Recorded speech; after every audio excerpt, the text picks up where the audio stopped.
Hello, everybody. Welcome, welcome, welcome. Hi, my name is Rajiv, and my pronouns are he, him. And hello, I'm Carly, and my pronouns are she, her. And welcome to the Queer Sober Social Podcast. We're a chill social group of LGBTQIA plus folks who want to do more with their lives than just drinking. Whether you identify as in recovery, sober curious, or just wanted to be sober while you're listening in, we're happy that you're here. And with that, let's get started.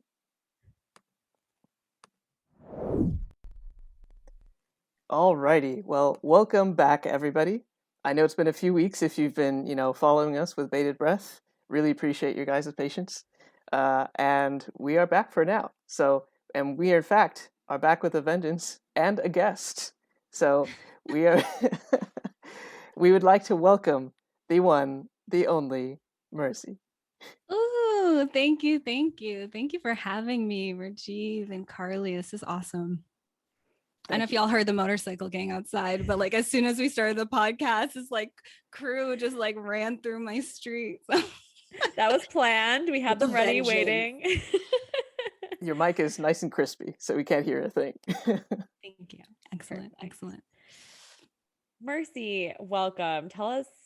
Give us yourself an introduction to who you are, how you ended up on the Queer and Sober Social podcast, what brought you into this realm, into this community, into this world. Tell us. Okay. Well, it was August 9th, 1990. A Now, Leo. A good year. A good year. so technically, this is actually a great place to begin. So I'm Mercy. I'll say all types of shit about myself, but the most important thing that I like to tell people about me before we go into the queer and the sober part is I was born in Tennessee, but about a month before I was born, my mom was in a Walmart and she was going down to grab some some basics. You need the diapers and the baby shampoo and all these like little accoutrements before the baby's born. And if you can believe it, someone had spilled some baby shampoo on an aisle, just like right before my mom had walked down it, and she slipped and she fractured her pelvis. And when she went to the hospital, this was about 30 days before I was due to be born. They told her like there were going to be all types of problems. She was going to be in incredible pain, which she was, but that I was also going to be born with a lot of challenges, which I wasn't. I was born incredibly, like almost like honestly, like weirdly healthy, like the kid who didn't get sick kind of thing. And that's how I got my name. So when people ask me, like, how did you come to be a Mercy? It's like, no, not the pilgrims, not the virtue names. Like, my mom felt like it was the mercy of the universe that she got to have a healthy kid, even though it was kind of a crazy story. And I like to start there. Shout out to my mama always. Shout out to Mercy's mama. She's cool. She's cool. But yeah, how did I come to be here? Like, you want like the origin story of all things queer and sober. Okay, cool. 100% yes. So first off, let me start by saying that I have a new dental implant. I'm exhausted, and that's the perfect state to talk about myself in. Because like if I have all my like energy, the performance, the desire to be good and be like have these perfect answers turns on. And like the truth of the matter is, when it comes to my identity and who I am, it has been such a journey. It has been so messy, so kind of amazing that like they pulled my front tooth, gave me an implant, I'm feeling woozy, like all that stuff, because that's how I can tell you my true story. And the true story is a messy one. um I grew up really focused on school and feeling like if I could get all those grades to be good enough, if I could get all that validation from my teachers, if I could get all the right grades to get to the right school, to the right job, like I'd be right. And being a Black woman in tech, right? And they did all the right things. I checked all the boxes and I did the boarding school. I got the scholarship. I went to the school, did it all. And I still couldn't seem to feel completely right in myself.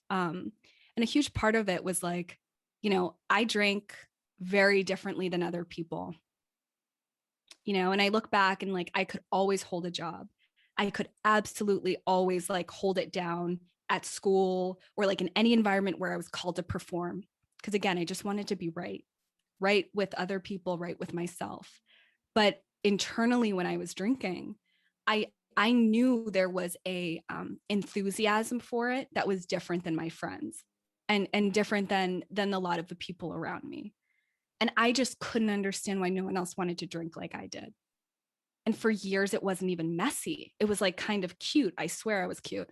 I had like, I would have this big job to do, and then I'd like go out for these drinks, and just the drinks would just keep going past like other friends leaving. So I'd make multiple groups of friends. So I could go out with those friends after I went out with the other friends. And, um, internally that sense of not being right was just, it was just always there.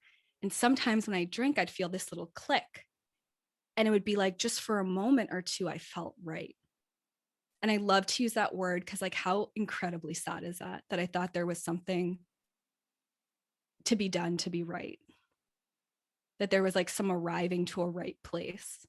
And I do blame school because you know what? Like, our earliest memories are of trying to get a good grade, have someone else's opinion of us be high, an A. And so I don't know where it comes from, but I do know that alcohol definitely fueled me feeling better for some time. And I always dated men in college. Um, and what I really remember about my relationships is that it was just another performance. A huge part of being loved was getting the A. And I didn't even connect that until when I break up with someone. Usually I didn't feel sad for very long. That's a really good indicator you're not in love. That's not always true. I've had relationships where it's been devastating, but most of them it has not, because it was just another attempt to be good enough. Um, so the irony is that I got sober 5 years ago, and it was over the course of these 5 years of sobriety that I started to identify with the word queer and started to look at women that I had liked or had loved. But in my definition of rightness, there was already so much quote unquote wrong with me that I was trying to get to some societal or normative standard of, what's good. So it couldn't have even occurred to my brain. I was not one of these people who went through my whole life being like, I think I like girls too. It was not like that. It was as if when I got sober, little by little, I started to separate out what I thought I liked from what I actually like. And it became increasingly clear to me that I've absolutely loved men, and there have been women that I have loved. And to have that sort of clarity show up at like 28, 29, I was like, when I read Glennon Doyle's book, if I'd read that 10 years ago, I would have been like, how did she not know? And now I'm like, oh, like, to know and not know is like actually a real thing. To be in such a state of self-denial, that was my experience. So my tooth hurts, but it's okay. It's bringing up all my tooth pain. But I really do think that, this experience for me was really, really painful for two reasons. One, I had to like decide to tell my partner. Like, I have an amazing fiance who's like the best human on the like love of my life. So how wild to like come into this knowing after making a decision to spend the rest of my life with a man. And can I still identify as queer? And like do I come out? Like do I come out? Like my closest friends kind of like all have been like, yeah, like we know, like honey, like I was there every time you kissed a girl. Like knew you liked it. But also, do I even have the right to be even more fully self-expressed? Because here's the real thing. The thing I'm really afraid of is not anyone's judgment of me. I have like really. It's like my fear of continuing to expand this idea of who I am. Because like at first I was just this like good girl in tech. And then like I remember when I stopped straightening my hair all the time, and then I was like, with the natural hair was a new label. And then, I stopped wearing heels and I was like short chick. And then all of a sudden I was like, starting to dress differently, dress like myself. And it was like kind of bohemian, and like that was another label. And then, I could go on and on about all these little elements of myself I've added in sobriety. But the idea of queerness as another statement is so big to me. Because in some ways, it's a rewriting of the past, where all of a sudden, all those things that happened that I've kind of pushed off as like, that was a drunk moment, or I was young, or whatever, it all becomes part of my present day.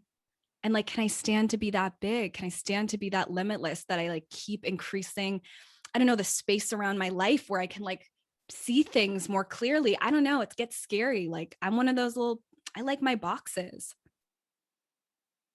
You know, is there internalized homophobia and like all my shit? I'm sure. But like the greatest fear of all for me is to become so unapologetic about who I am, so free of definition. Um, I want to know what I'm afraid of, and I don't know what it is, but there's something about that that like strikes fear in me. Um, and I think it is because it means that there's a lot of unknown, right? Like what else am I going to learn about myself in this sobriety journey? Let's set aside for a second, like, what else am I going to learn? What else do I think I like today that I don't? What do I think I don't like that I actually do? That's such an amazing way to summarize your journey, and because the it is something that in a way sort of echoes my own, but from a very different angle, in the sense of like your journey to find space or find how much space you actually take is very similar to the one that I've taken, but it has not been driven with the same reasons. But I think the answer may be the same, which I think is such an interesting place to land because that like they're very, very different paths. But at the same time, like being unapologetically you, figuring out who you are, letting that be changing over time. What else could you hope for? So true. Well, you know, it's like a new front tooth, but Well, yeah, can't get it all. Can't have it all. I love that. No, that's so real. I agree with Rajiv. I feel I got chills multiple times while you were talking, and I think I fall somewhere in the middle between you and Rajiv's story, but just thinking about how women are socialized today to be so small and take up less space and don't ever question how big you could be. Like that's just not what we're taught in school, and it's not what we're taught growing up day in day out from, the women are always a secondary character role in the media that we see. So to even begin questioning this just kind of blows everything up. Like you said, it's rewriting the past in terms of everything we've ever known or been taught, and that feels ginormous. And it also is scary and hard, but at the same time it feels that is what feels right, almost, right? Like we are rewriting what right is. 100%. And permission to change our minds on anything, permission to like add another facet to our identity. Two things that you just made me think of is like the danger of a personal brand. Like Mm. I think so much about this professionally and personally now that my worlds are colliding. You know, the idea of needing to like sort of have this like cohesive narrative of who we are, very tidy. You know, I'm the on LinkedIn. Like what? Like no. I think about this all the time. Like people say, you've done so many things. So what do you do like professionally? Like they would say the same thing personally. Like, what's your don't know? And actually that's okay. Like just because I'm not tidy, like I'm not a consumer like household good. Like you don't actually need to know what shelf to find me on. Like I'm just like I'm in stores worldwide. Okay. Like you'll find me. And I also feel that there's a lot of energy right now around cultivating an image that can be summarized. Like, oh, don't have one. Sorry. Same thing with the event that we're putting on. You know, my last 8 weeks has been spent with an incredible co-founder building an event on wellness. And everyone keeps asking, like, well, what, mental health? We say, yeah. And they go, fertility? We go, yeah. And they go, grief? Yeah. And anti-racism? Yeah. And you just keep going because there's no end to the wellness story either. My identity, the identity of the event we're putting on, that's all about every aspect of who we are, being part of what means to be well or unwell, which by the way is fine. If anyone's unwell, it's fine. Feel like dying today, that might not be a fine state, but like that's actually an okay place to be as a human being, to be in a state of unwellness. It's okay for me to not know things about myself or to find out new things about myself. Like no perfection here, right? Wherever we're at is where we're at. It makes it human, therefore makes it okay. Okay, as in like without judgment. Like that's what I think is like really at the core. If we can remove the judgment, remove the labels a little bit more, we get access to like so much freedom to talk about where we're at and to relate to each other. Um, I yeah. find it a little bit funny considering you're on a show where two of the words in the title are labels. Yeah, but think about how much is encompassed in both. I mean, we were just Absolutely. talking about this, right, Rajiv? Like sober sounds like one label, and inside of sober are infinite stories of what that word can mean in so many contexts. The exact same thing for queer, because that's such an umbrella term, especially nowadays. Like the way that language has also changed the meaning of both of those words has really just it's shifted the entire conversation. Absolutely. Yep. Mercy, I want to know more about how you came to be working on the project that you are now and kind of that unbecoming or undoing. And because that's a different part of your story, that's another part of your intersectionality as well. Thank you so much for asking. So what I do for work is I get to hear people's stories every single day and help support them in telling their stories. The event that we're putting on is called Take Care. It's a 30-day listening journey, more than 60 recorded audio stories on every facet of identity and wellness that at least my little brain can imagine.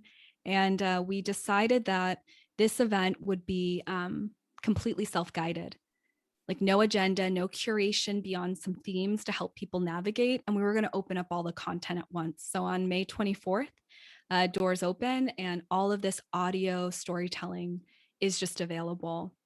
And, you know, it's not a surprise to me that I'm doing an audio event because I obviously invested in a gorgeous microphone. But I did this because I was doing voiceover work. I grew up, my mom's a musician and she just like had us in the studio. And that's my first memories. We have no video of me as a kid. We just have me on the mic going like, goo, goo, ga, ga, ga, goo, goo. That was me as a kid, just like on the mic. And so I started doing voiceover and narration. And I realized that audio is so intimate. You know, I think that if we couldn't see each other right now and we could just hear each other's voices, we would actually feel closer. Because think about it, you Zoom with anyone, right? But you call only a few people. And we didn't get fancy mics for everyone for Take Care. We said, you know what, like record your first conversation with this person on a topic you have in common. And we let the quality be sometimes great, sometimes shit, like just in terms of the sound quality. So some of the conversations sound like you're really on a long distance phone call. And I think that actually works, you know? So sound is very intimate. And that's what this event hopefully achieves, is that sensation of intimacy between the listener and the storyteller. Um, yeah, so I'm excited about this event. I mean, I don't know what's going to happen, but I do know like we are not letting anyone tell us what the limits are. No one's telling us what the limits of wellness are. Sure as hell ain't green juice. It's not small pores. It's not feeling great. It's not the corporate ideals around productivity and performance. It's not centered on whiteness, heteronormativity, a certain body size, look, skin tone, any of it. I would say the greatest thing I've learned in the process of creating it is how many biases that I have, how many unbelievable, how much deconditioning there is for me. I looked at our website one day and I said, holy shit, everyone's under the age of 36. Hmm. And I chose the people for the front of the page. So did I actively or subconsciously ignore on age? I'd like to prefer I did so that I can address it and actually look at how I value youth as part of wellness. Even facial symmetry, I was choosing photos of people. It was unbelievable to see like how much wellness has been taught to us as the way we look. Um, so yeah, so this event is going to be pretty cool. Tickets are $25, the cost of Raisinets, a large popcorn, and a discounted Sunday matinee movie ticket. And I hope to see people there. I think it's the start of a very special community and or podcast built around saying, you know, truly fuck you to corporate wellness. I think we're done. Wow. It's a similar undoing to what you were just talking about, right? And figuring Mm. out the limits of what other people have told you is this idea of wellness and just blowing that up and saying, no, it's actually all of this. It's actually limitless. Which makes me think of the Bradley Cooper movie. Yes. Honestly, that's like to me, the hot combination of Bradley Cooper and like unlimited productivity, like Ritalin, basically. Like give me Yep. like massive Adderall and like a hottie. Like that's working for me mental. That's a boost. Um, How did you get here, right? How did you get to blowing up what wellness means when you believed it or were taught it your whole life growing up? How did this come to be for Shout out to you? my consultants and data scientists. Yay. Yeah, like background and how I came to be in this is like an absolute let me be honest. Here's what happened. Sometimes the universe, I really believe, conspires to kick us out of our comfort zone. Mm. I actually have this story in my head that I was about to tell, and then I was like, that's bullshit. About like how I really decided it was time, to like step into my power. Nope. I was making good money consulting. Good money. I'd gotten the data science certification. I had pretty much like a guaranteed amazing 2021. My tax person was like, you did great this year. Like I was feeling like very comforted. And for a variety of reasons, like the employment that I had was like it was not really an option anymore. Like I technically could have kept working there, but it basically ball was out of my court. Like I couldn't stay. And no, I was not fired. They would have had me, but something hit my like ethical/emotional limit and I couldn't stay. So what did I do? I said to myself, okay, I only know how to do two things based on my sobriety. One is opposite action. And that's something that I learned in recovery. When I'm in fear, whatever my mind says to do, I do the opposite. So I'm out of a job that's been paying me well. I've fear says, go to the job boards, use your network from Stanford, get yourself a high-powered job, make them jealous, make them wish, like that whole thing, right? Spite, revenge, jealousy, scarcity, all of it. And instead of doing that, I did something very opposite. And I spent an entire month simply making friends online.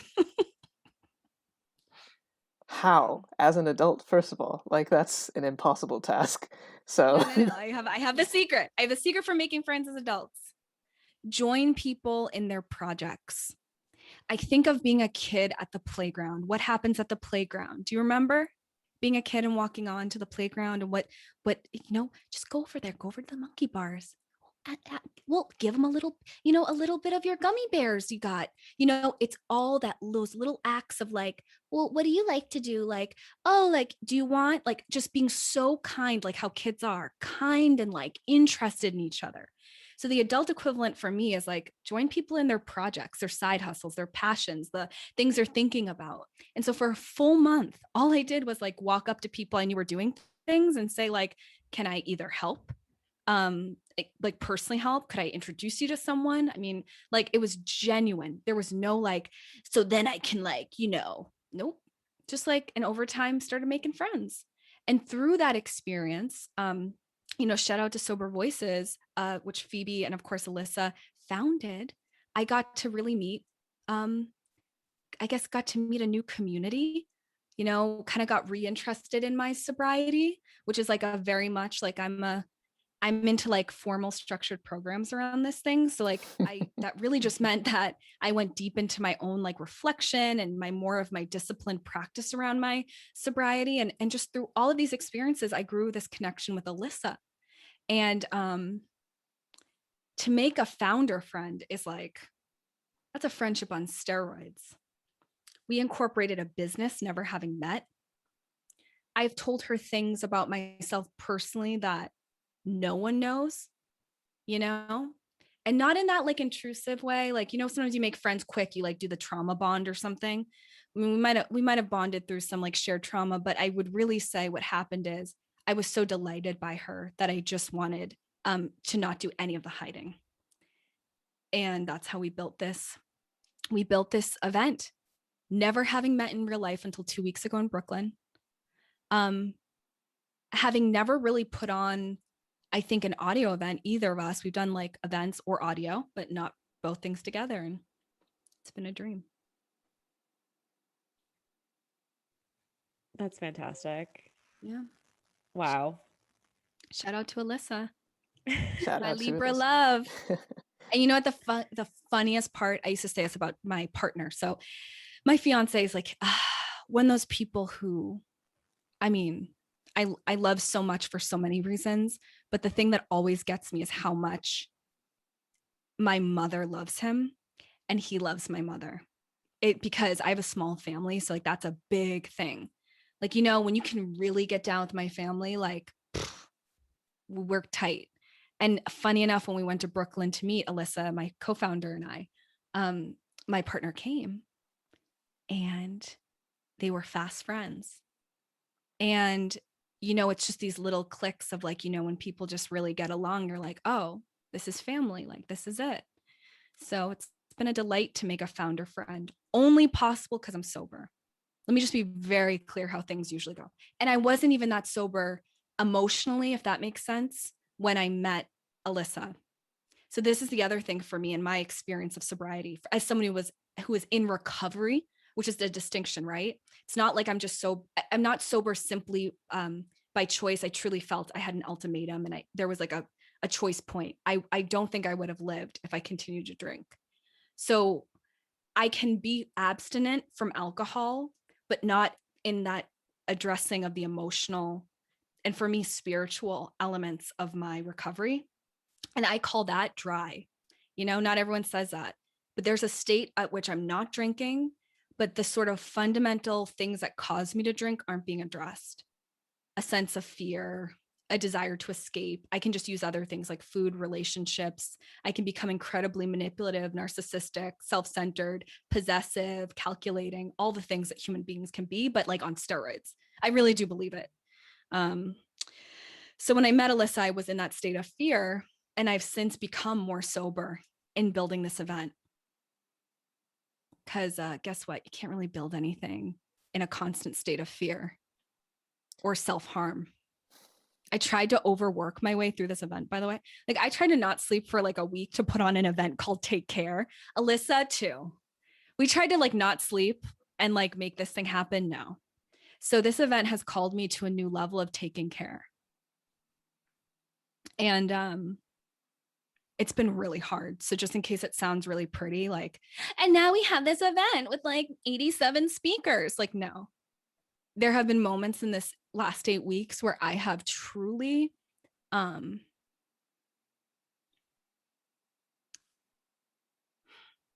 looked into the abyss. Like, I'm doing my dream job and I'm in so much mental and emotional pain. I have crippling anxiety. Like, I wake up at 4 a.m. every morning for like a week straight, and I like can neither leave my computer or stop typing, like, you know, or texting. Like, I felt powerless, just like I did with alcohol. And I want to just shout out any workaholics in the room, in the Twitch room, in the YouTube room, wherever people are seeing this. We can replace alcohol with other things that are just as deadly, but are legal. That's just my opinion. Because I'm one of those people, the way I work, I could actually die. And I mean that. Like, I get a sick satisfaction from it, right? Unchecked, from working people under the table the way I did drinking them under the table. And the funny part is, as I get older, I can't even hang. So like, just like with alcohol, right? I used to be able to stay up all late. Then I started blacking out. Like, same thing with work. Used to be able to stay up till 3 a.m. Now I just get weird. Just get weird. And in my own head is a very dangerous to be when I'm sleep deprived. And I think that can be a cause of great mental health challenges. And that can also be a road to death, at least for someone like me. My thoughts get incredibly dark when I don't take care of myself, even if I'm not drinking. So, yeah, I hope anyone who hears that, who might need a word, can talk to me about that. I'm totally available for anyone going through that stuff with work. Yeah, it's so important. Like you said, I mean, alcohol's legal. So there's that. Yep. And I know a lot of people use that as an excuse, but like you said too, there's a difference between being dry, white knuckling it through just not having a substance and actually pursuing recovery of any kind. So we can take away the things that are negative, the substances that are killing us, the work that's killing us. But if we don't replace it with positive things, with doing the work that drove us to these things in the first place, then we are also in a special version of hell. And nobody deserves to be there either. So there's a huge difference between the word sober and recovery. And 100%. yeah, just not having a substance. You can be sober, sure, but are you recovering?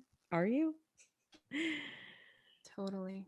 I love that this entire conversation that we've been having because it reminds me a little bit of I guess an aphorism or like a little like mini story that you might find back Oh in my God, I love Indian that word. culture. Say it again. That's one of my favorite words. Aphorism. This is actually an ASMR episode of Queer Sober Social. Coming up next episode. Michelot. I'm Zoe Kravitz from the Super Bowl commercial. Yes. The crossover we never knew we needed. Ah, Oh, so can we all desperately think about needed. Zoe Kravitz for a second? Okay, good. I'm ready to go. Ready to go. Keep on going. Okay, what's your What's my aphorism?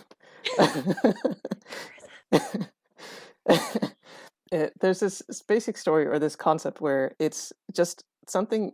I mean, India has its own places where there's a lot of deserts, and as a result of that, there's this sort of idea that the person can be so dissatisfied, or a person that is so like lacking in their soul, basically, that it's just as if you're walking around parched in the desert.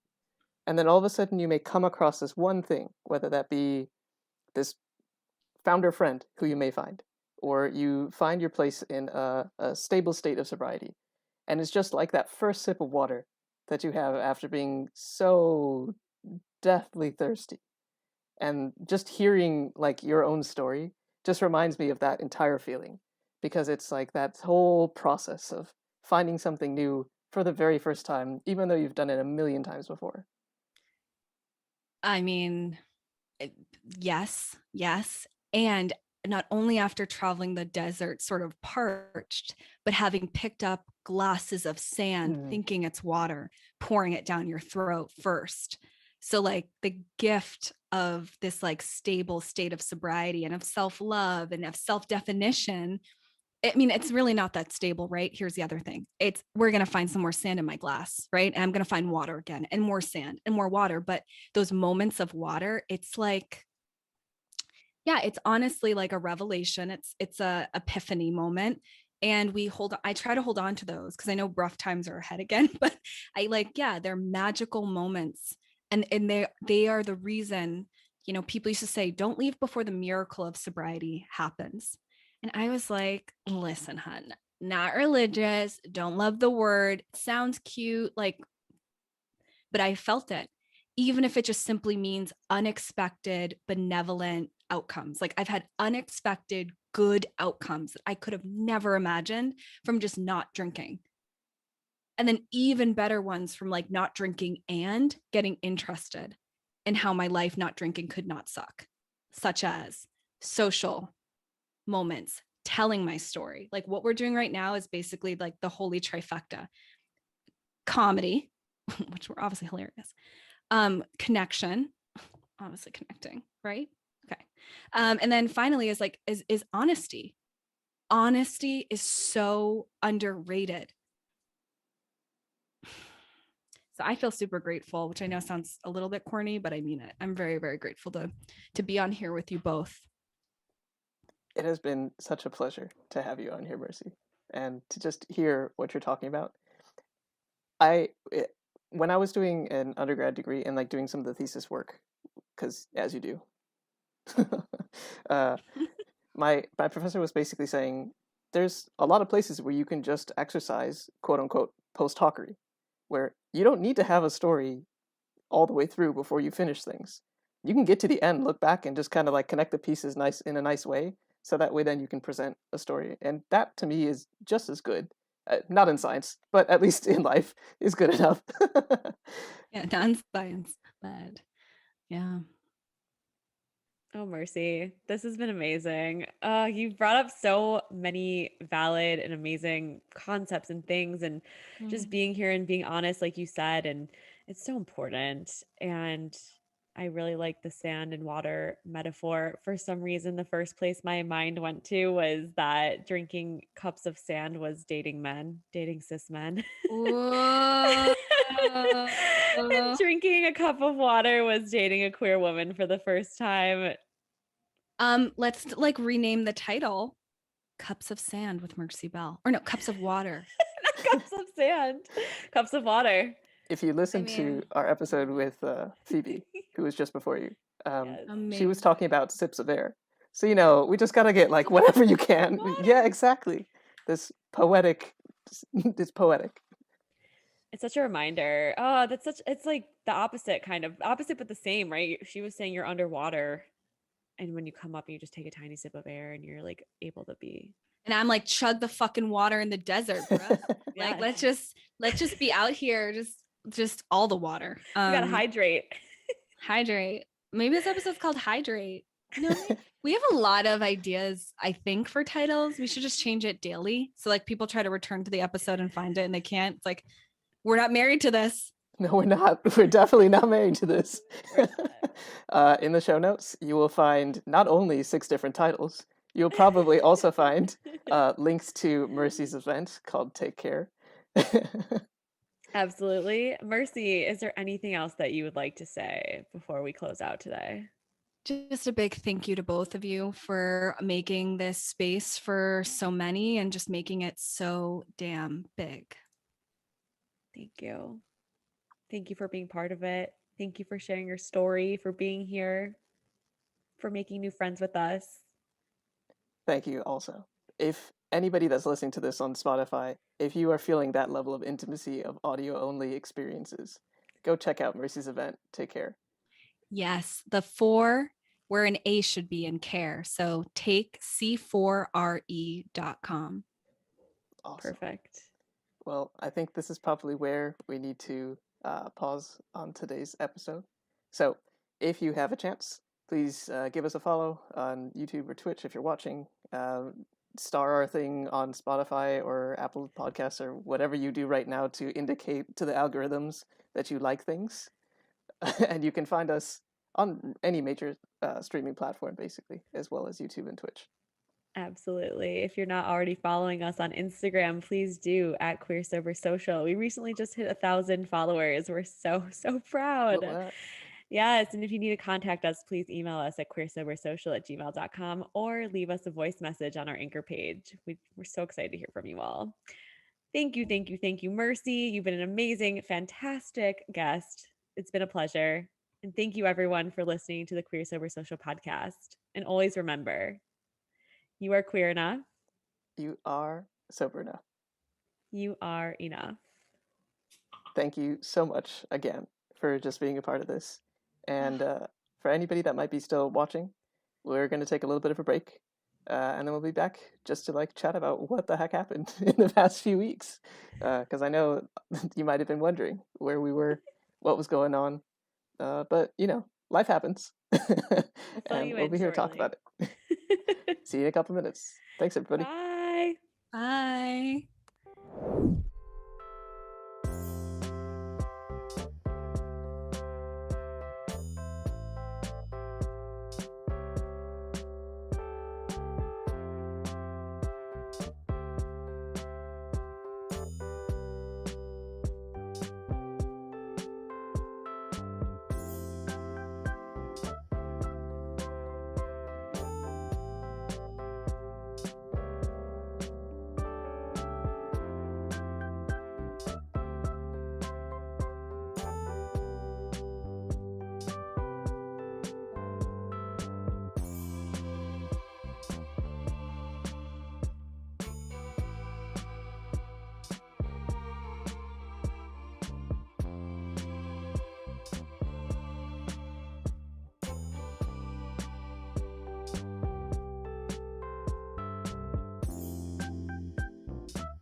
Hello, welcome back, everybody. Unfortunately, Mercy had to step away. However, if you just are tuning in or are seeing this after the fact, because this is exclusive to YouTube and Twitch, you will be able to hear the podcast coming up shortly on Spotify or your other favorite podcasting platform, or you can just watch the VOD, which is just before this. So it will be available for 2 weeks on Twitch and available indefinitely on YouTube. So please feel free to rewind, watch the wonderful storytelling of Mercy, and go join her event, Take Care, which you will see in the show notes if you're going to check out the podcast, or you could actually check out in the description. I'll try to make sure that I put something in there. But I wanted to make sure we had set aside some time. Actually, both Carly and I wanted to set aside some time for this to talk a little bit about where were we? Because like we were in a hiatus question mark, which I realize now after looking back, the microphone that I had used for the announcement of said hiatus did not work. So people probably just saw me like talking like a crazy person to a screen to nobody, and then no audio coming out. So You didn't even tell. This is the first that I'm hearing of this. I didn't find that out. I thought everything went off without a hitch. Everyone knew we were gone. Everybody knew we were gone because the title said so. Oh, okay. All right. So if you could read, you knew. Great. You were in the know. Thank you. Oh, that's so funny. I think it was just emblematic of what happened because we had finished another episode on with Phoebe. We had finished another episode, a quick one, just talking about COVID and just how we were sick of it because this was pre-vaccine, and all of a sudden we were like, we need to take a few weeks off. Carly, do you want to talk a little bit about what you were up to in the past few weeks? Oh my goodness. Well, resetting for sure. Definitely, I started a new job, so I'm getting the hang of that, and that's has a lot of stress. I found out that my apartment is going on the market, which is sad news for me because I will be moving. So that's also stressful. So there's just a couple of, changes. It's the pandemic was super there was not a lot of changes. It felt like Groundhog's Day every single day. And then all of a sudden it's like, okay, everything's ready to happen now. Here we go. Thankfully, I am vaccinated. That occurred. So fully vaxxed, happy. There's so many things I'm looking forward to doing. I feel like my mental health, it took a few days. It took more than a few days for me to like really get in the mindset of like, I have the vaccine, like I'm okay. I should obviously keep protecting myself, but like I can go like do things. I don't have to keep cutting my own hair at my house and giving myself pandemic haircuts. Like that doesn't need to keep happening.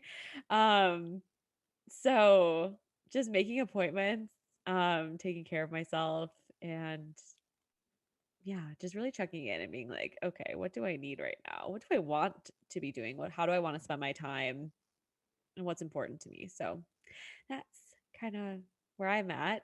What about you, Rajiv? Where have you been? What's been going on with you? I think that's the theme, both of the podcast and also what we did during hiatus, which is trying to figure out who do we want to be, where do we want to be, what do we want to be, like all the question words, and then want to be, and it was just basically an exploration. And I think taking a break like that is nice because it gives you a chance to just, as you said, reset.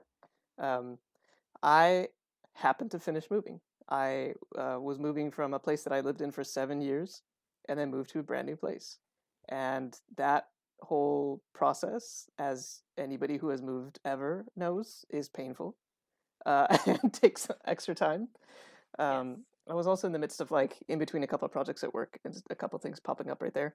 I happened to get promoted, which is nice because of all that stuff. But Congrats. Wait, you didn't even tell me that. no. That's the debut of all Rajiv's information. Well, I mean, I just found out on like Thursday, so Congrats. thank you. That's so exciting. Well deserved. Thank you, thank you. However, that does take a lot of hours in a day, and unfortunately, something like this gets put a little bit on the back burner because you might not think it, but there's a little bit of work that goes into each episode. Either that's coordinating with guests or setting up some actual things to talk about, or creating an outline for what we talk about in the after show, so it's not, just word vomit or whatever. Yes. It's a labor of love, as we like to call it. It is And definitely. thankfully, after our hiatus, we came back and we're like, yes, of course we want to keep doing that. Yes. It's forever and ever. I think we might need to find places to put in nice breaks here and there Yes. because I'm sure like there'll be ups and downs. And it was good timing because like the end of October was when we did our very first episode. And now here we are in May. And so like our break was in the April timeframe, which is about 6 months in, which I feel is Yeah. like great. Let's just take April's and October's off and life will be good because every 6 months we'll have a new season, we'll have new ideas, we'll get Oh, some I new love guests. it. Like maybe that's a good idea. I don't know, but we'll Yes. find out. And if you're interested in being a guest, please reach out to us. Or if you're interested in knowing someone or like have a dream guest that you want to pitch to us, we'd love to hear it. We'd love to manifest our future guests because so far our guests have been on fire. They're the best. I'm obsessed with them. I'm obsessed with our community.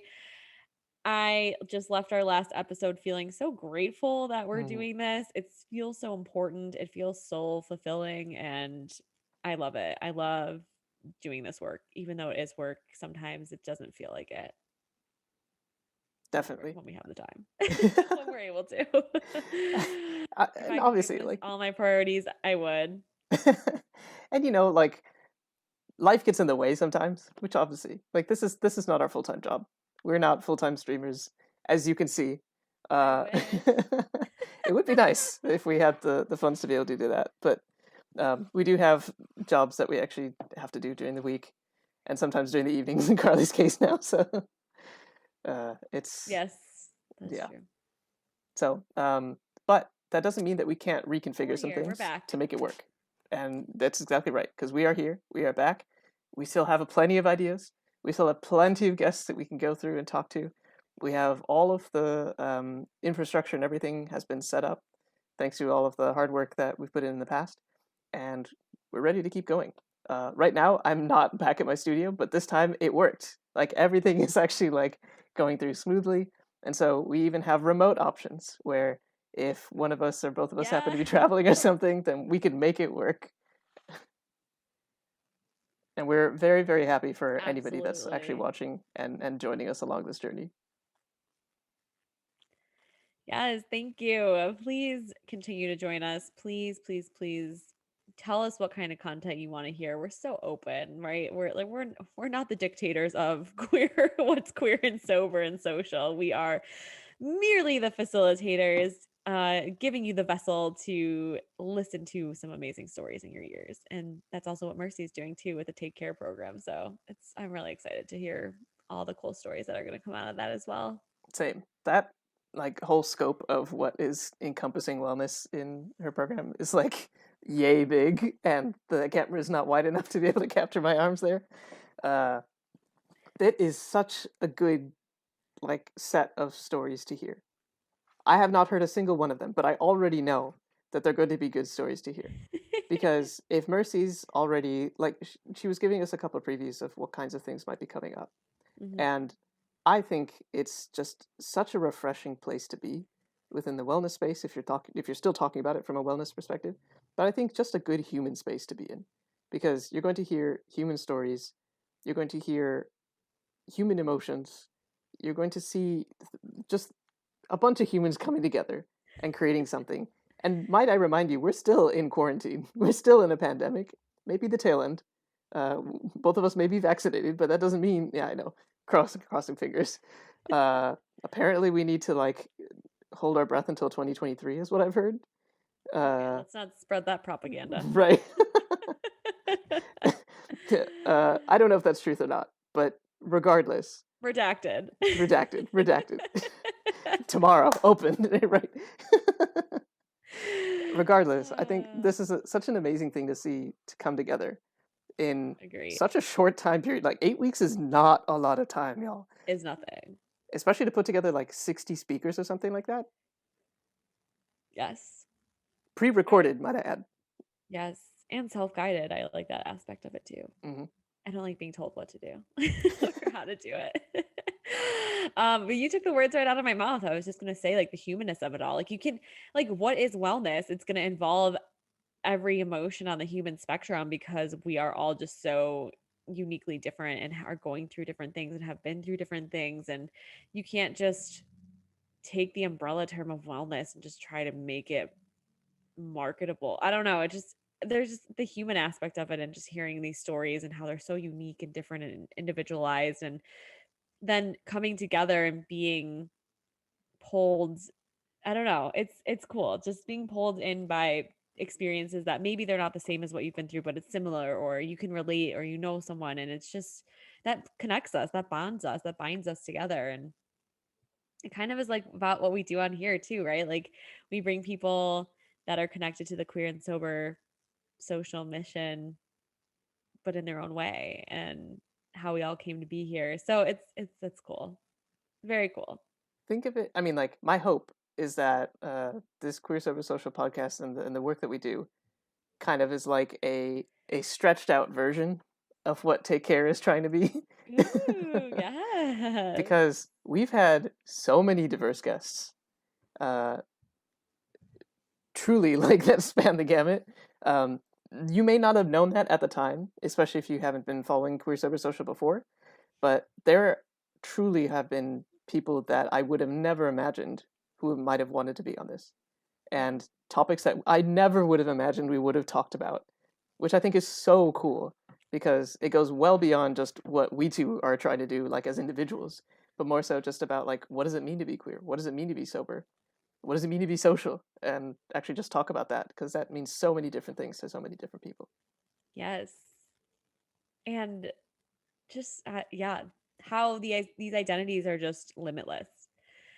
There's no ceiling for them. There's no boxes for them. It's just, I like what Mercy was saying. Just, she's just can't be put in a box. Mm-hmm. And I just related to so much that she said. And it's really cool to have moments like that with people where they're speaking your language. They're saying things that your soul is understanding or can pick up on. And I don't know, when you're drinking and having acquaintances in bars that only care about you being there just to have like a warm body to like fill the void of like feeling like you have friends, and then like when you get sober and then you start having like these in-depth life chats about real things that are actually important and getting to know a person on like a fundamental level, it's like, oh, this is what I wanted the whole time, but it was just packaged wrong the first, like, it was just packaged in the way society told me it needed to be. And then when I rebelled against all of that, it all made sense somehow. I don't know.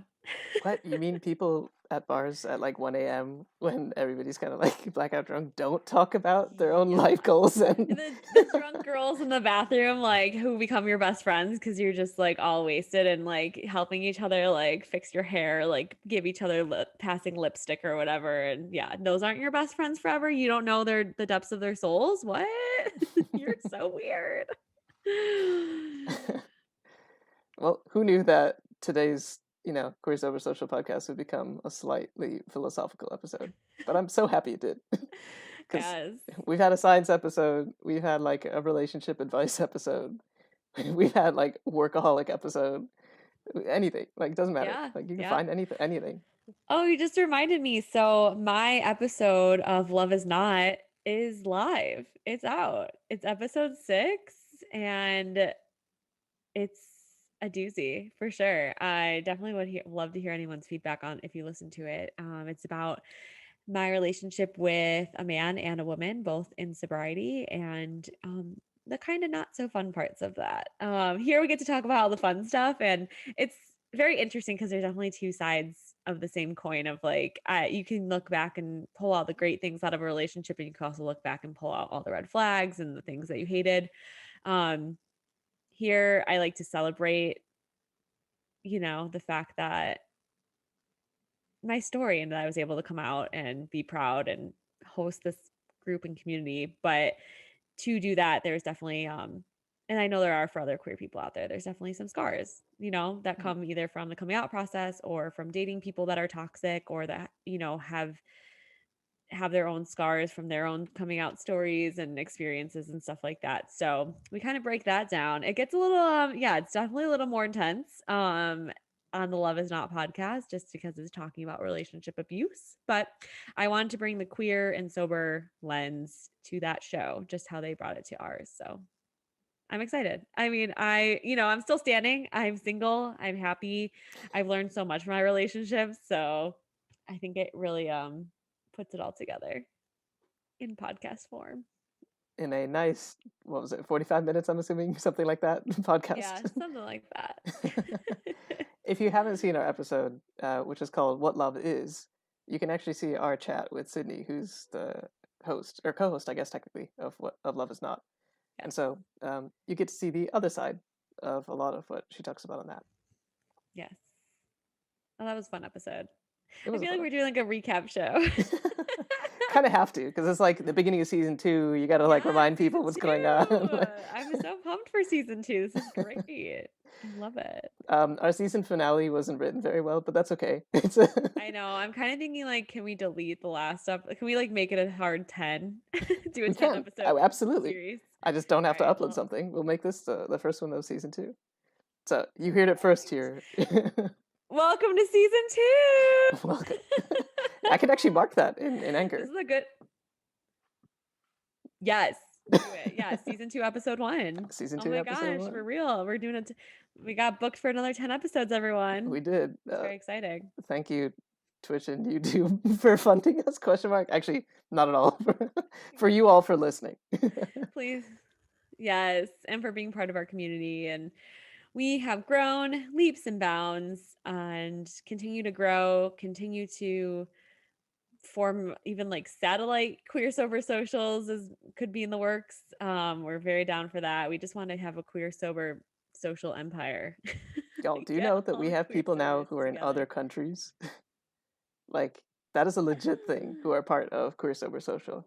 And you too can be That's a pretty part cool. of Queer Sober Social.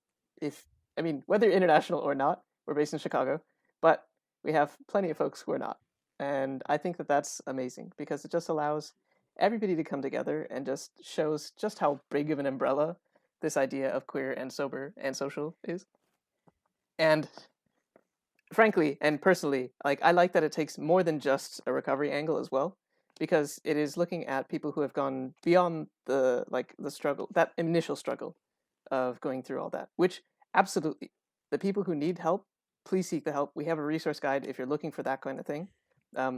We do also Yes. try to push people beyond that, because what does life look like after you've gone through all of that stuff? And that's what we're trying to build. These are questions I definitely ask myself, right? I didn't even like meet a sober friend until I was 9 months sober. And I just spent those 9 months just being like, taking all my friendships down to really a small number. And that shit's hard, right? That's really hard to figure out who you are without substances. But then it's like, okay, I did this journey because I wanted a better life for myself, because I knew my full potential wasn't being reached and I knew I could get there, but just couldn't figure out how. And then I took away the drinking, and it's not like just friends instantly fall from the sky. We talk about this a lot, Rajiv. It's like finding friends as an adult is pretty hard. There's no playgrounds like we were talking about in the episode. There's just like, but with the pandemic, with the magic of the internet, you can meet so many amazing like-minded people if you just start looking and if you start putting yourself out there. But first you have to really connect to yourself and figure out like, what are my values? What kind of friends do I want to associate with? What kind of communities do I want to spend my time in? So asking really important questions like that and then putting yourself out there, which is really hard.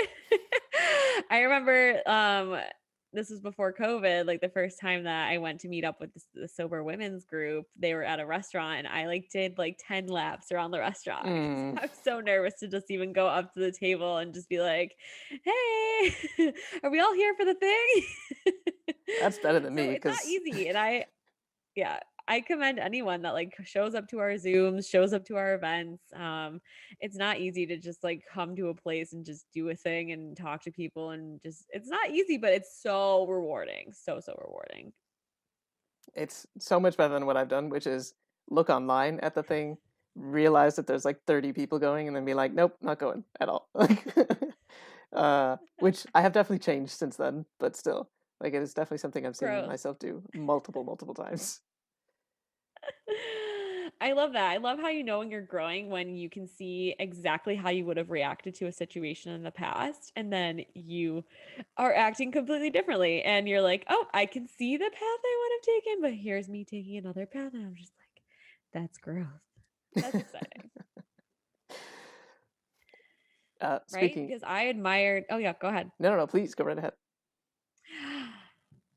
Yeah, I don't know. I admired so much the woman that started that sober group Mm. and wish that I could have my own, or like be in that position in another way and, following through on the things that you admire because you can make it happen as a sober person and just not being afraid. Obviously, things are scary to do for the first time or on your own, but if you build it, the people that you're supposed to meet will come.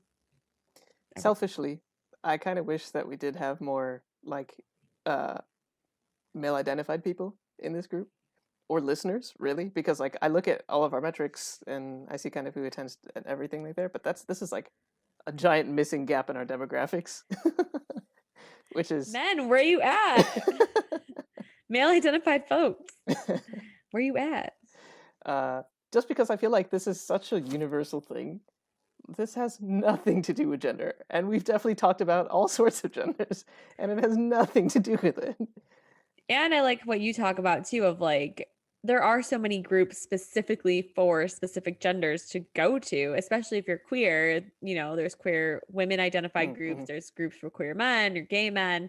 It's like this is for everyone. So like come and have fun. Come and join us. There's no reason not to. And I think it's really important that we keep it that way, that we keep it a great mix of all different Mm-hmm. kinds of folks.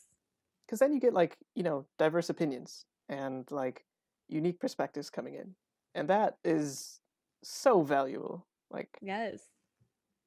otherwise you kind of like find yourself in another type of box, a sort of like echo chamber in a way, because then you're like always talking to people who are thinking one specific way and then you never hear anything different, and that also is a problem right now in today's world. So there's any way that we can help break some of that, or at least not create that in the first place, like why not? Yes. It's very like groupthink esque. It is definitely very groupthink-esque. Yeah, that's true though. Actually, one thing I really do like is surrounding like and especially like on my Instagram feed and stuff, like I am just very inside of the sober and Mm. queer realms and communities. So like when I interact with people, even people that are like in my own family that are just talking about drinking or like whatever, talking about heteronormative roles or whatever, I'm just like I feel like I'm so taken aback because I'm just like, oh my you God, you do are that? you guys like still doing this? Like, are we still talking about this? Like, what? I just feel like I'm just light years. I like it because it feels safe, right? Like, I like surrounding myself with sober queer people because I'm just like, we get it. Like, we rejected all this. And then it's like going back into it and you're just like, whoa. Like, you guys haven't like caught on to the sobriety yet. Like, I don't know. You're light years behind. No, you're not. Like, are just people that are just really obsessed with, if you're in it, you can't see it, right? If you're in big alcohol culture, it's True. hard to see out of it. So I don't know. I like being around sober people because when I'm not, it's such a stark difference. It's surprising almost, because I agree with you. Like you being taken aback, I'm sometimes I forget that there are like people out there who actually do drink, and because it's been like a year of being in Right. quarantine where Since I you've seen people. just haven't seen people. I mean, like because I don't drink, like it's not something that happens in my home. It's Yeah. not something I even think about on like a daily basis. And then all of a sudden, somebody like picks something to drink or like is talking about that, and I'm like, oh, right, right. Like I'm the one who's outside of the social norms. Yes. But I It's don't feel, crazy. yeah. Yeah, I don't feel it though. I agree. No. I feel like I'm doing great. Like we have the secret to life. We have life's elixir, which is limoncello or LaCroix, by the way. Shout out to our sponsor, LaCroix. I wish they were a sponsor. We need more people, and then all of a That's us sudden we can definitely go. manifesting. Just We have exactly. 1,000 followers. That's pretty good. We That's do all I have count. congratulations, Carly, for being able to Thank help grow you. 1,000 followers on our Instagram. It is right there in the bottom left corner in case you haven't seen it, at Queer Please Sober follow us. Social. Please give us a follow. Um, Yay. like some of the stuff that Carly puts up because it's it's nice stuff. It's good stuff. Thank you. In a past life, I was a graphic designer. I like to say. Uh, I I don't know. It's wild. I'm coming up. So May, it's actually May 1st today. May is my sobriety month. Hey, So I'm coming up on 4 years of sobriety. And it's 4 years. 4 freaking years. That's great. I mean, do you feel like you've gotten past do you feel like you've reached a new normal of just living life in sobriety? Yeah, as in terms of do yes. I mean, that comes in time. I think Okay. year one is I feel like every year something different happens, or Hmm. it's like a different level of a game that you're playing. Year one is figure out how to maintain 365 days without putting substances in your body. And then when I got to the year mark, I was like, oh, just repeat, rinse and repeat. I did 365 days, just do them again and don't drink and don't use. So that was year one. And then kind of in year two, it becomes your normal. You're like, okay, I'm on round two of doing these days Mm. again as a sober person. And then the emotional, stuff starts to come up. And year three was the pandemic year. I And might now not recommend we're, it for most of our headed into year listeners not to four. have a pandemic year, but No. You know what though? I think the sobriety movement because of the pandemic has grown even more than it ever mm, would have because people were so forced to confront what they were doing. There weren't social events. There wasn't peer pressure necessarily. Nobody over a Zoom social hour is can pour you a drink or buy you a drink. You physically had to look at what are my habits? Am I going to the store? Am I buying alcohol? Am I buying two bottles of wine and drinking them in one night? What am I doing? So a lot of people, because of quarantine, couldn't hide from themselves. I'm not saying the opposite didn't happen either, where people were just there's no hope for the future. I'm so uncertain. I'm just going to drink myself into oblivion because yes, that also happened. hmm But when you hit a wall or you can't stop outrunning yourself, you're forced to confront, is what I'm doing actually helping me? Or am I just impeding myself towards my goals? So I think now I've seen so many posts of people celebrating milestones of a year. And if you're celebrating a year of sobriety right now because you got sober in the pandemic, good fucking job. Ooh, yes, good job. I'm so proud of you. I mean, and I think I'm seeing I get so happy when I see those. I'm like, yes, come on, come find the secret. You did it. It's so wild. And I think there's so much more conversation about it and knowledge, and it's becoming more accepted. So that makes me really happy. And especially from when I got sober 4 years ago, there was nobody talking about this. And not nobody, but I mean, it was not mainstream. It was bootleg. And I found out about Holly Whitaker's blog, Hip Sobriety, which was what she did before Tempest was a thing. And I found those blog posts and it was my lifeblood. I read those posts it was to save my life because it was the only person I saw that was talking about what I was going through. mm. And um now there's sober voices, there's all these events, there's she recovers, there's just so much more because it's it's supply and demand. If so many people are more people are demanding sober spaces, and this is what the movement is, and demanding mocktails being on menus, then that's amazing.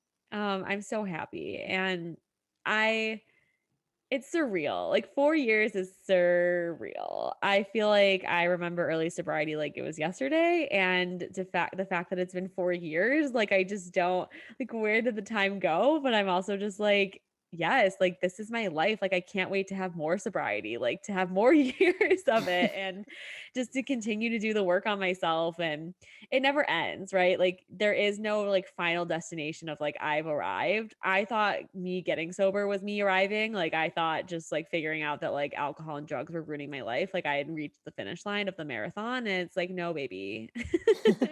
You just started. Like you're at the starting line, but it's okay. You just started the race and it's not a race. It's just a journey. And the amount of I don't even know, just stuff that you get to work on, things that I tried to drown out with drugs and alcohol or tried to fix with drugs and alcohol. It's like um it can all be addressed now. And a lot of people in the community of sobriety say like doing life sober is like hitting the easy button or like being on the easy level, and it's like not being sober isn't necessarily easy all the time, but it allows you to handle life on life's terms, as they say. But it just lets you have the tools to deal with stuff, right? You're not just running away and pouring gasoline on your life and then like dealing with tiny little problems of like how to get yourself back from a hangover, but like you're actually like, okay, this is hard. I'm feeling my feelings. I'm emotional, but like we're just going to feel it and now we're going to take action or we're going to make a plan and we're going to like move forward and I'm actually going to like start reaching my goals and like become a person that I'm really proud of and live life beyond my wildest imagination. So, I don't know. It's so weird. I would never in a million years thought I'd be a spokesperson for sobriety. I was very much that girl that Mercy was talking about of like guilting people into using and drinking, pouring drinks into people's mouths or like just like pour like pick like my famous move was like pushing the bottom of like people's cups like into their I'm like, okay, everyone drink up. Like, come on. Like I was very much like the mastermind party pusher like on people because I mean they say misery loves company, but also just like yeah, I didn't want to be alone.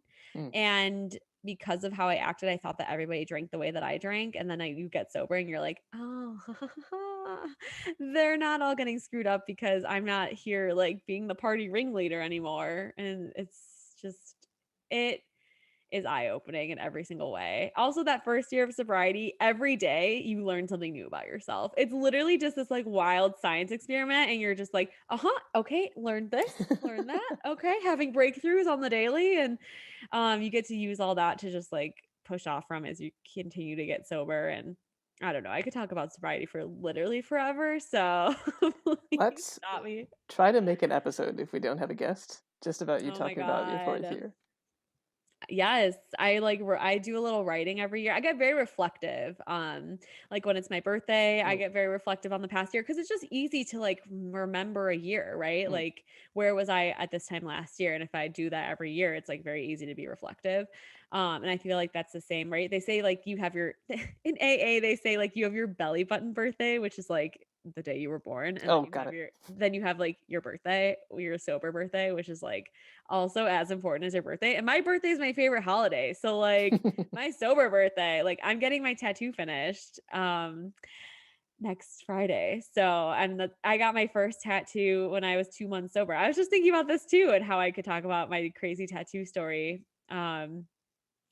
How what I could tell that one day, but I got my first tattoo when I was 2 months sober. Like I knew at 2 months like this is it. And I didn't know anything at 2 months, but I just knew like what Mercy said, where she's like, I hit a wall. Like I hit a point in time where it's like this either this is the end of your drinking career or you're gonna die. Like Mm. I should have there was many instances where I could have died. And then that's scary. And so when you get sober and you kind of come to terms with that, you come face to face with these realizations of like what I was doing was so unsafe. I had no self-respect. I didn't care what happened to me. And now I do. I'm living just like on borrowed time and I'm going to do whatever the heck I want because I shouldn't technically be here. And like, I'm so grateful to be here. It just makes you very happy to be living life. And I was ready to mark that on my body after 2 months permanently. So like, I knew, right? It was like the secret that you don't want to know, but then you find it out and you're like, okay. Yeah, I get you. It's Yeah. I mean, that's extraordinarily brave to just know that that's something that you wanted to do, to be able to like actively put it on your skin to Oh want to do yeah. it. I mean, like, I'm not opposed to tattoos at all. Let me be very, very clear. For sure. No, right? Like, I mean, my mom definitely was like, "Why can't you just like get like a sobriety necklace or something, like something less permanent?" And I'm like, "Mom, I know they don't understand, but No, but I get it. um, yeah. I mean, that just says to me too, like that was just me saying yes to life. It was Mm, just me saying yes to being alive, to living, to committing to my self growth. That this was the path. Like I wanted more for myself, and I don't know, my first tattoo represents so much for me, but um I always wanted a sleeve too. So I'm just like, you know what? Like what's preventing me from like these wild ass dreams that I have in my head, what is preventing me from getting them? that's something that really hit me with Mercy's comments around, like, the thing that she's afraid of most is just taking up. I mean, the way that I heard it, and it's not exactly what Yeah. she said, so you should definitely Yeah. listen to what she said. Please Uh, do. was basically like taking up too much space, or like expanding so much in such a way that it keeps changing things. And Mhm. to me, that's such an interesting fear to have in the first place, because, like, who else can you be except for yourself? And, like, if you aren't trying to be that, then who is trying to make you be them? Or, like, who are you trying to be instead? Or, like, what are you Right. running away from, or what are you trying to, like, avoid, and stuff like that. So, like, that hits me. Like, I absolutely understand what you're saying, Carly. That's a mind fuck right there. I don't know if we can drop F-bombs on on YouTube, but sorry about it. Yeah, no, I agree completely. And when she said like the thing about perfectionism too, like Mm, I came to a huge realization too that like perfection like perfectionism doesn't exist or perfect doesn't exist mm-mm, because however you do stuff is perfect. Whether it's messed up or like told like nobody could have messed it up in exactly the same way that you did. Nobody could have like done it in the same way that you did it. So it's just like it's always perfect, right? Like mm, it's always the way that it's supposed to be because like even in this moment, you know what I mean? Like there's we can't get this moment back. So whatever happens in it is perfectly okay. It's perfectly how it was supposed to be. And even if it gets messed up, like everything's figure outable. Everything's supposed to happen this way for a reason. I don't know. That's very like cliche, but I used to consider myself a perfectionist and it's like what am I even striving for? And it's just like blowing it up and just being like, "Oh, like I'm striving for this thing that I created in my head that only I consider as perfect." Like, what? What is that? So it's just like, "Oh, let me just take a whole lot of pressure off of me." By understanding that perfection doesn't exist. absolutely. I mean, what perfect doesn't mean anything, like, to everybody. No, There's it no one doesn't. thing that is perfect to anybody. And that to me is just like that, ironically enough, is, I think, the perfection of the word. Because, like, you know that Yeah. it's like imperfect, it's perfectly imperfect. There's nothing that has, Yeah, like, some sort of flaw, or something that you would have wanted to do better, or something that you may look back right. on 5 years later to be like, well, I could have done this, or whatever. That, yeah, I feel you there as well. I mean, this has been uh, a lot of feelings being shared on this sort of episode, and a lot of just Yes. self-reflection and thinking about, who do you want to be, where do you want to be, why do you want to be, how do you want to be, like, all of the things. So good though. It's so important because so many people don't think about this stuff, right? They just go through life. They just go through the motions. Like Mm, I know I was. And when you start to rebel against it, it's so scary, but then it's at the same time it's like you're so happy because you're just doing you and mm, like you're not confined by the stories that society tells you. And that's why I love queer people so much. I've always loved queer people. Even before I came out, I was like, you all are so cool. Like, how do I do this? How, like, the people you admire, there's obviously, you admire those things about yourself too, right? Or those are important qualities to you. I always admired queer people and I always admired people that were just doing whatever they wanted and not in the mainstream. And I always just like wanted to be like them. And I mean, and then I just like realized like, oh, I can be I can be whoever I want. You know what I mean? Like I can rebel. And I feel like us having this space or this community of queer, sober, social, like when you come into this space, you just know like if any of these identities ring true to you, like we're gonna have a good time. Like I don't need to know, you know what I mean? Like I don't need to know your whole story. I don't need to know what sober means to you, what queer means to you, what social means to you. I just need to know that like we're all here for the same reason. And I think that builds just so much more deeper connection than anything else. And then we can find out those things along the way. But Sure. just having that as a baseline of values and, you know, it weeds out the people that like I don't want to be around. Not sober, cis, straight, heteronormative. And like not to say like this is a straight bashing community, but like, are you really straight? Prove it. That's some controversial opinion there, right there. Yes. Sorry, I know. No, that's quite all right. I mean, It's funny. we are very explicit about the kinds of people that we want around here. It's true. If even if you do not fall under the umbrellas of queer and or sober, as long as you understand the values of being queer and sober and are okay with said things, like that, come on in. Like that's Yeah. at least my opinion, because that in a way already takes you outside of the societal norms, like where people are normally thinking about things. Yeah. So true. So true. And if you're drawn to this space for any reason, like how I said, I was drawn to queer spaces, queer people, queer things way before I came out. Maybe it's a sign. Or just come and check it out and, you know, talk about it and see where that takes you. Go on your own journey I mean, and find maybe a it's not a community. sign. Like, whatever. To me, that's just as good, because as long as you come and check it out, go see it, go test it, go actually like explore it for yourself, that's so much better than just kind of like hiding away from something or trying to run away from it or like never thinking that it's worth exploring in the first place. That to me feels a little bit better. And this is not something that's like detrimental to society or like bad for anybody or whatever. Like you're just listening to the two people just talk. Like, come on. And bring on random people to also talk about their lives. And we talk about a bunch of random stuff, like we said. So Yeah. there is zero harm. No harm, no foul. No harm, no foul. Definitely. Uh, Rajiv, such a pleasure doing this with you. It's so fun. It's so energizing doing it with you, Carly, as well. And we get Oh, so many cool people to join us now. And I I think that's just going to know. keep growing and And expanding snowballing. and like exactly snowballing to like, you know, put it out there. Queer royalty, sober royalty, social royalty. Like Yeah. we need some dream guests on here. Absolutely. And we will get them. We will get them. Not We not totally saying that will. our past guests have not been dream guests, because they have They've truly been dream guests. Any guest is a dream guest at this point. Anyone that wants to come on here and have a conversation with the two of us, like I'm truly honored.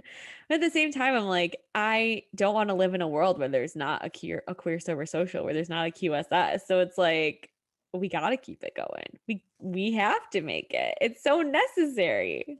I want it. You know what I mean? Like create the community you want to see in the world. We're doing Very, it. very Gandhi-esque. We're going back to philosophical stuff. Right. It doesn't stop. Well, may you all be the change that you want to see in the world. Be the queer community and the sober community and the social community you want to see in the world. Yes. Come join us. Join our community. Right. Come here. We set it up for you. In whatever Join shape our or form. Yes, join our Discord, follow us on Instagram, come to our meetups. We have so much cool stuff going on. It's almost June. I'm like, literally, my mind is off to the races for what we could do for Pride Month. Obviously, we want to be safe for the pandemic, but I'm just like, oh my God, I have so much pride. I didn't get to. I didn't get to let my pride out last month, and this month I don't. Or you know what I mean? Like I Yep. got 2 years of pride stored up out somewhere. I'm so excited. That feels like you should see a doctor. I know I should. If your pride is lasting for more than 4 hours, please consult a doctor. Well, thank you all so much for sticking around for the after show or checking out the video after the fact. Like I said, this will stay up on Twitch for a couple of weeks, just because that's how Twitch works, and then it will stay on forever on YouTube, because that's how YouTube works. Yay. Well, thank you again for joining. Check out the podcast if you haven't before. Welcome to season 2. which we have decided just now that this is the beginning of season 2. So I'll probably actually change the titling moving forward, so that can be like, all right, this is season 2. Perfect. I'm pumped. Yeah, we gotta go back and do season 1, episode 1. Yeah, Season 2, or at episode least 1. maybe for sake of like changing the fewest things, this is season 2, episode 1. Welcome to season 2, episode 1, everyone. This Welcome is so to season 2. exciting. It We is got very really exciting. great guests in store. We got good episodes. We're stoked. We're so happy to be here. Yeah. Thank you for having us. Thank you for renewing us for another season. Well, I will probably we need to end it here, and we will catch you in a couple weeks where we have the next one. All right, everyone. Talk to you soon. Thanks, everybody. Bye. Bye.